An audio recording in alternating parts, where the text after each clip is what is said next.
আসসালামু আলাইকুম মুসলমান ভাইয়েরা, শুভরাত্রি।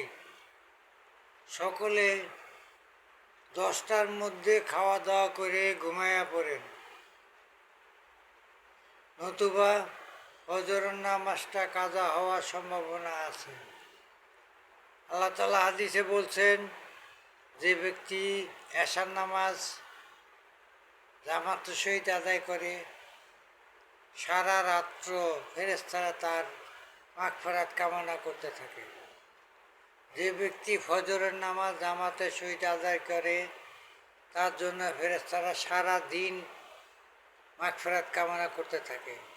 অতএব আসেন আমরা সবাই এই কাজটা করি, ফজরের নামাজটা জামাতে পড়ি, এশার নামাজটা জামাতে পড়ি।